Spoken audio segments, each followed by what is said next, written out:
I never wanted trouble with my neighborhood's HOA.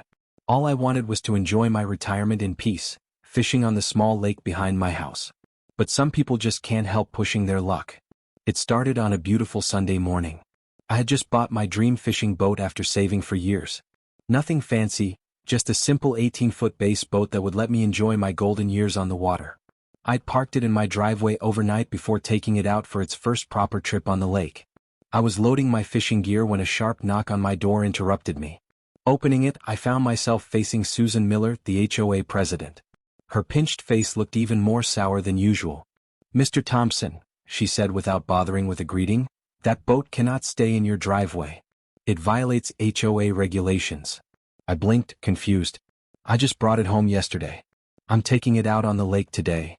Our rules clearly state no boats, RVs, or trailers can be stored in driveways," she said, handing me a violation notice. "You have 48 hours to remove it or face a $100 daily fine." "But I'm not storing it," I explained. "I'm just getting ready to take it out." Susan's eyes narrowed. "The rules are the rules. Find proper storage or face the consequences." With that, she turned and walked away. I stood there holding the notice, feeling my blood pressure rise. I'd read the HOA guidelines before buying my home 3 years ago. They said nothing about temporary parking for loading and unloading. This was ridiculous. Looking at my watch, I decided to deal with Susan later. The fish wouldn't wait. I finished loading my gear and drove my boat to the lake access point. As I launched onto the water, my anger faded. The lake was beautiful, crystal clear, and teeming with bass. What most people in our community didn't know was that this lake wasn't part of the HOA common property. It was actually private land, my private land. You see, when I retired and sold my trucking business, I'd invested in real estate. The lake was a separate purchase I'd made after buying my house. The previous owner had fallen on hard times and sold it at a bargain price. I'd kept quiet about it because I didn't want any fuss.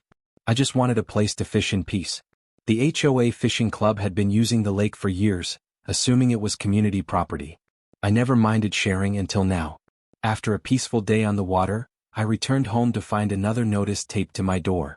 This one warned that my boat had been spotted on the lake without proper HOA recreational permits. They were adding another $250 fine. That was the last straw. The next morning, I drove to the county records office and collected all the documentation proving my ownership of the lake.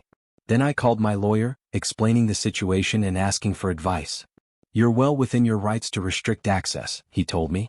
"The lake is your private property." Armed with legal certainty, I headed to the community center where the HOA board was having their monthly meeting. I waited patiently for the open forum section. When Susan called my name, I walked to the front of the room. The board members looked annoyed, clearly expecting me to plead for mercy regarding my boat violation.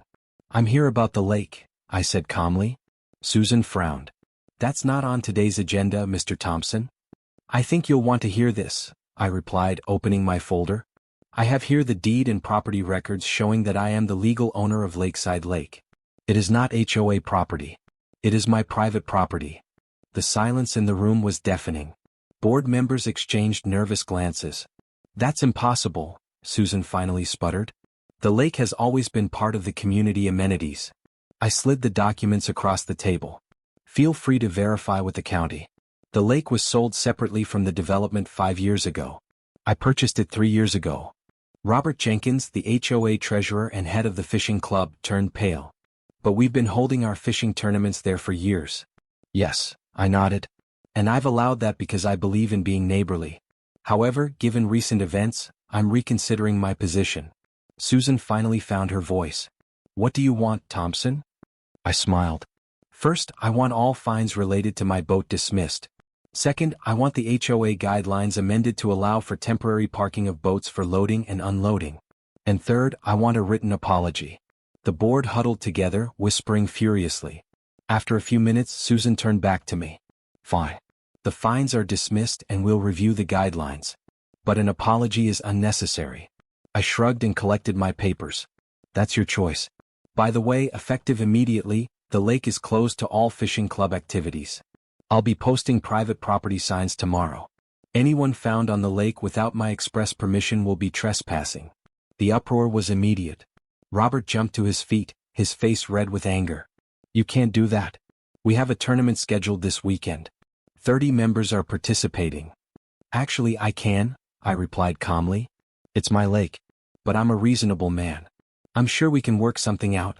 After I received that written apology, I walked out of the meeting to a chorus of angry voices. By the time I reached my car, my phone was already ringing. It was Susan. You've made your point, she said, her voice tight. What will it take to maintain access to the lake? I laid out my terms. A formal amendment to the HOA rules about temporary boat parking, a cancellation of all fines, a public apology at the next meeting, and a new system where the fishing club would pay a small annual fee that would go toward lake maintenance and fish stocking. The next day, I found a letter in my mailbox containing a formal apology and agreement to all my terms. The cherry on top was watching Robert and his fishing club members come to my door one by one to personally apologize and ask permission to use my lake. I granted them access, of course. I never wanted to keep people from enjoying the lake. I just wanted respect and fair treatment. Word spread quickly through the neighborhood. People who had never spoken to me before suddenly became very friendly. Susan avoided me entirely, which suited me just fine. The following weekend, I took my boat out again. As I drifted peacefully on my lake, fishing rod in hand, I couldn't help but smile at the new signs posted along the shore. Private property of James Thompson, authorized access only. Sometimes people need a reminder that the rules work both ways. The HOA might control the land, but I controlled the water. And in our community, it turned out that was the greater power. My retirement has been very peaceful since then. Funny how treating people with respect makes everything run more smoothly. Susan stepped down as HOA president the following month, and the new leadership has been remarkably reasonable. As for my boat, it sits proudly in my driveway whenever I'm preparing for a fishing trip, and not a single complaint has been filed since.